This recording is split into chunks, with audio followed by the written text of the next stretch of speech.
Hello दोस्तों, तो कैसे हैं आप सभी लोग। आप सभी का एक बार फिर से स्वागत है हमारे यूट्यूब चैनल में।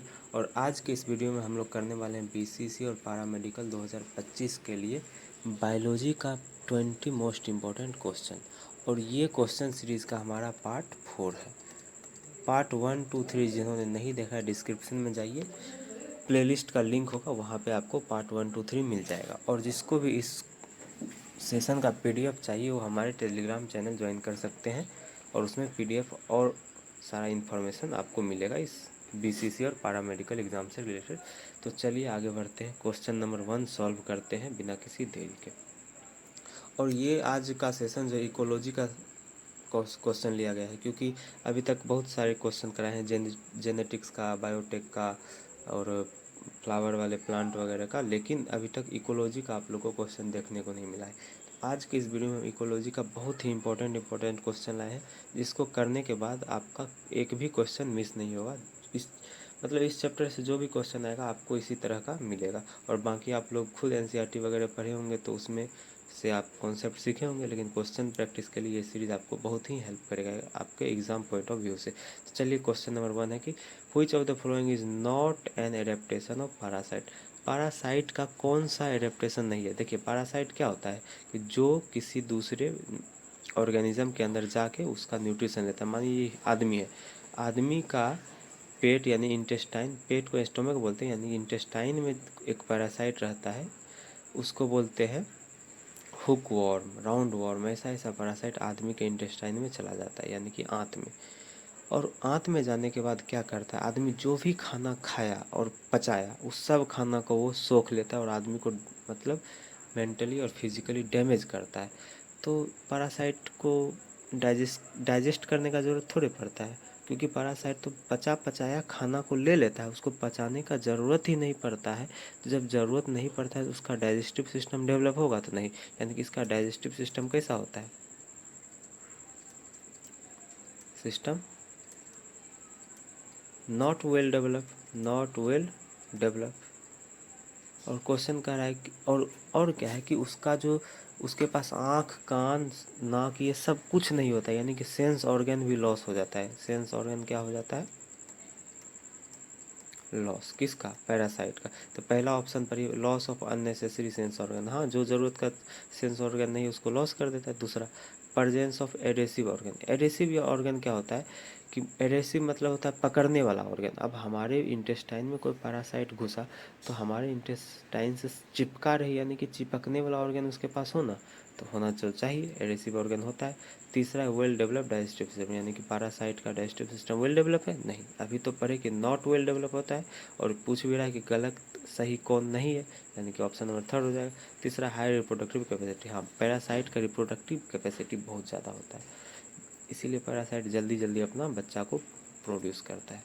तो क्वेश्चन नंबर 1 क्लियर हो गया, इसका आंसर 3 हो जाएगा। क्वेश्चन नंबर 2 पढ़ते हैं। Second, two closely related species competing for same resource can not coexist indefinitely। यानी कि देखिए दो रिलेटेड स्पेसी है, मानिए कि एक स्पीसीज ए है और एक स्पीसीज बी है, दोनों रिलेटेड है और दोनों को एक ही चीज़ चाहिए। मानिए कि ये कोई चीज़ है, ए को भी चाहिए और बी को भी चाहिए, यानी कि सेम रिसोर्स के लिए compete कर रहा है। और अगर मानिए ए को भी ये चीज़ चाहिए और बी को भी यही चीज़ चाहिए, तो ए और बी एक साथ रह सकता है, नहीं, तो एक साथ नहीं रहेगा। And competitively inferior will be eliminated. मानिए ए जो है बहुत पावरफुल है और बी बहुत छोटा आदमी है, तो पावरफुल वाला है छोटा वाला को क्या कर देगा, एलिमिनेट कर देगा, हटा देगा। तो बात तो सही है। तो ये जो है इस प्रोसेस को क्या बोलते हैं, तो आप लोग पढ़े होंगे, इस प्रोसेस को बोलते हैं गॉस एक्सक्लूजन प्रिंसिपल, क्योंकि गॉस जो है यही बात बताए थे। ये भी क्लियर हो गया।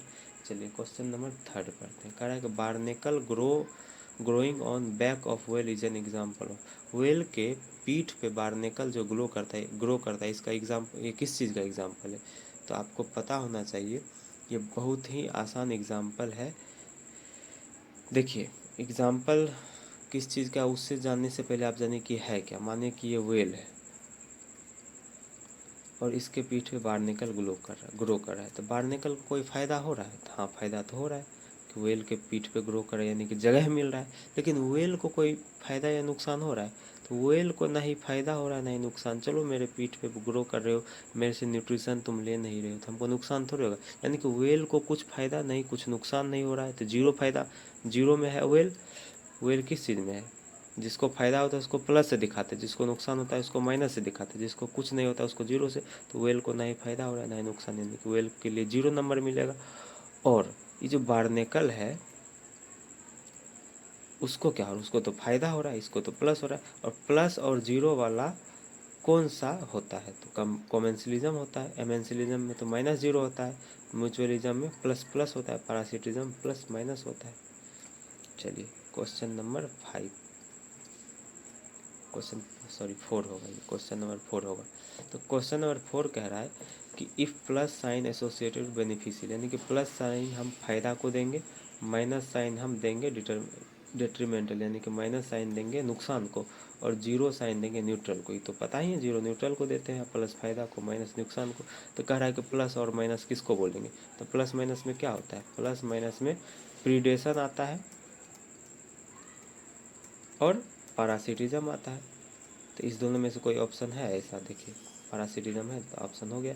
म्यूचुअलिज्म में प्लस प्लस होता है, अभी बताए। एमेंसिलिज्म में माइनस जीरो होता है, इसमें प्लस जीरो, इसमें प्लस माइनस, अभी बताए थे ना। ऐसा ऐसा क्वेश्चन आपको बहुत देखने को मिलेगा, बहुत इजी क्वेश्चन है और बहुत मार्क्स देगा फ्री में ऐसा ऐसा क्वेश्चन। तो चलिए क्वेश्चन नंबर 5 कह रहा है कि ब्रूड पैरासिटम फाउंड इन, ब्रूड पैरासिटम किस में पाया जाता है?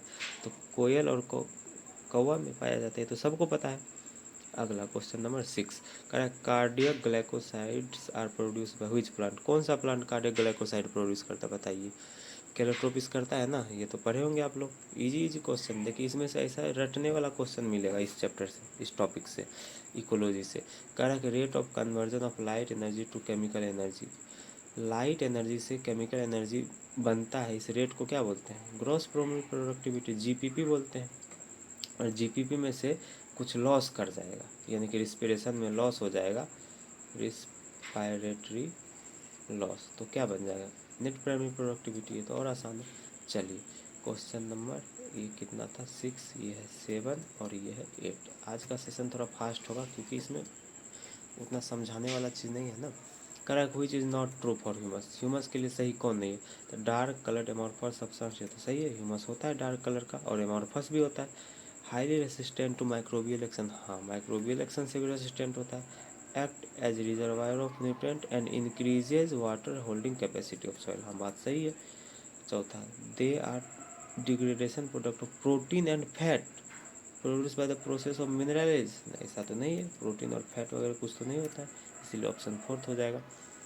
तो क्वेश्चन नंबर 9, क्वेश्चन नंबर 9 करा कोई चीज़ करेक्ट, सही कौन है? तो found of formation of dark colour amorphous substance, ये क्या है? ह्यूमिफिकेशन है। तो और इसमें दिया है फ्रेगमेंटेशन, ये तो गलत हो जाएगा। Water insoluble inorganic nutrient go down into soil horizon, इसको तो बोलते हैं लीचिंग बोलते हैं ना, इस प्रोसेस को क्या बोलते हैं? लीचिंग बोलते हैं। और इसको क्या बोलते हैं? ह्यूमिफिकेशन, इसको लीचिंग बोलते हैं, लेकिन इसके बारे में ह्यूमिफिकेशन बताया गया, ये भी गलत। मैच द फॉलोइंग नहीं है, बोल रहा है कि इसका आंसर ये है, इसका ये, इसका ये, इसका ये। अब चारों में से बताइए सही कौन है? तो इसका ये है, नहीं गलत है। इसका भी ये है, नहीं ये भी गलत है। अब पर इसका ये है कि नहीं? Release of inorganic nutrient by microbial activity, इसी को तो मिनरलाइजेशन बोलते हैं, तो सही है, तो ऑप्शन यही हो जाएगा। चौथा, ब्रेक डाउन ऑफ डेट्राइटस, इसको क्या बोलते हैं? फ्रेगमेंटेशन बोलते हैं ना, ये भी गलत हो जाएगा। चलिए अगला है कि इन गिवन, क्वेश्चन नंबर ये कितना हो जाएगा? 10। देखिए 10 क्वेश्चन तुरंत हो गया। कह रहा है कि इन गिवन इकोलॉजिकल पिरामिड, ये इकोलॉजिकल पिरामिड दिया हुआ है, तो कह रहा है कि और किसका दिया है? एनर्जी का पिरामिड दिया हुआ है। तो what must be amount of energy from the light available to ecosystem, कह रहा है कि लाइट से कितना एनर्जी यहाँ पे आएगा ताकि यहाँ पे 100 जूल जाए। तो आप लोग को पता है कि अगर लाइट से जितना भी एनर्जी आता है उसका 10%, नहीं देखिए आपको बताते हैं, लाइट से जितना भी एनर्जी आता है उसका 1% जो है प्लांट लेता है, और प्लांट का 10% उसके आगे वाला लेता है, इसका 10% इसके आगे वाला, और इसका 10% इसके आगे वाला। यानी कि इसको 100 जूल एनर्जी मिला, तो यानी कि यहाँ 1000 जूल होगा तभी तो 100 जूल मिला, और यहाँ 10,000 जूल होगा तभी तो 1000 इधर मिला। और यहाँ कितना होगा? 1,00,000 जूल एनर्जी होगा तब तो 10,000 मिला। और सन कितना दिया होगा? तो सन 10 लाख दिया होगा, नहीं 1 करोड़ दिया होगा। तो इतना एनर्जी सन दे, क्योंकि सन का 1% आगे बढ़ता है और इधर से इधर 10%, 10% और 10%। इसका आंसर क्या हो जाएगा, ये हो जाएगा। क्लियर है, इजी इजी क्वेश्चन है। चलिए आगे बढ़ते हैं। अगला क्वेश्चन कह रहा है match the following, global animal diversity. Animal का डाइवर्सिटी कितना, 70% एनिमल है, सारा तो प्लांट है, तो 1 का 4 हो जाएगा। तो 1 और 4 तो गलत हो जाएगा, ऑप्शन नंबर 1 4 गलत हो गया। कह रहा है कि प्लांट कितना है, तो प्लांट 22% से ज़्यादा नहीं है, तो बी का 2 हो जाएगा, सॉरी बी का 3 हो जाएगा, तो आंसर यही मिल गया। तीसरा है इंडिया कितना, 8.1% ग्लो स्पीसीज देता है। इंडिया में ज़मीन है 2%, लेकिन इंडिया में बायोडाइवर्सिटी 8%, 8.1% होता है, तो सी का 2 हो जाएगा। और डी का क्या है, बर्ड स्पीसीज इंडिया कितना है, 1200। इंडिया में 1200 चिड़िया है, ये आपको पता होना चाहिए। कोलंबिया में 1400 है, अमेजन रेन फॉरेस्ट में 1300 है, यहाँ पे लिख लीजिए। कोलंबिया में है 1400, अमेजन रेन फॉरेस्ट में है 1300। क्या चीज़, बर्ड का स्पीसीज, और इंडिया में 1200 है। समझ में आ गया। और ग्रासलैंड में जो है 56 स्पीसीज ऑफ बर्ड है। और बस यही सब एनसीईआरटी में दिया हो, आप याद रख लीजिए। चलिए असर्शन इज एन क्वेश्चन। पहला कह रहा है स्टेटमेंट कि अमॉन्ग द एनिमल, इन एनिमल में insect are the most species. हाँ, एनिमल मानिए कि कहीं पे 100 जानवर है, उसमें से 1000 जानवर है मान लीजिए, उसमें 700 जो है ना इंसेक्टे होगा, यानी कि 70% क्या होता है, इंसेक्ट होता है। किस में, एनिमल का। देखिए टोटल जीव का, टोटल ऑर्गेनिज्म का 70% होता है एनिमल, और एनिमल का 70% होता है क्या चीज़, इंसेक्ट। एनिमल का 70% नहीं, यानी कि अगर कहीं भी एनिमल बहुत सारा है तो उसमें मैक्सिमम क्या होगा, इंसेक्ट होगा। बात तो सही है। अगर एक रोबोट में जो है ग्लोबल स्पीसीज 7 मिलियन होते हैं, हाँ ये भी बात सही है, लेकिन ये दोनों बात रिलेट थोड़े है, इसलिए ऑप्शन क्या हो जाएगा, नॉट करेक्ट एक्सप्लेनेशन। दोनों सही है लेकिन दोनों रिलेटेबल नहीं है। तो ये है 10 नंबर, ये है 11 नंबर, और ये है 12 नंबर। चलिए क्वेश्चन नंबर 13, बताइए क्या क्या है BIDE। बी का मतलब क्या होता है, बर्थ, यानी कि बर्थ मतलब मोर्टेलिटी। बी का मतलब बर्थ यानी कि मोर्टेलिटी। आई का मतलब इमिग्रेशन, आई का मतलब इमिग्रेशन। अच्छा, बी का मतलब बर्थ होता है, यानी कि मोर्टेलिटी का मतलब मरना होता है ना, बर्थ का मतलब नेटेलिटी यानी कि जिंदा होना। तो बी का मतलब बर्थ होता है, यानी कि नेटेलिटी। आई का मतलब इमिग्रेशन, यानी कि इमिग्रेशन। डी का मतलब डेथ, यानी कि मोर्टेलिटी। और ई का मतलब क्या होगा, इमिग्रेशन। तो ये ऑप्शन हो जाएगा। चलिए क्वेश्चन नंबर 14, कह रहा है कि India cover world area of 2.1%। हाँ बताए थे ना, इंडिया 2.4% लैंड रखता है, और 8.1% जो है उसका डाइवर्सिटी में कंट्रीब्यूशन होता है। क्वेश्चन नंबर 15, कि German naturalist geographer Alexander von Humboldt is related with. देखिए नाम ऐसा ऐसा है कि थोड़ा सा, और हमको चश्मा लगाया, चश्मा पहने नहीं है तो थोड़ा सा देखने में कन्फ्यूजन हो रहा है। कोई बात नहीं, आप इससे मतलब मत रखिए।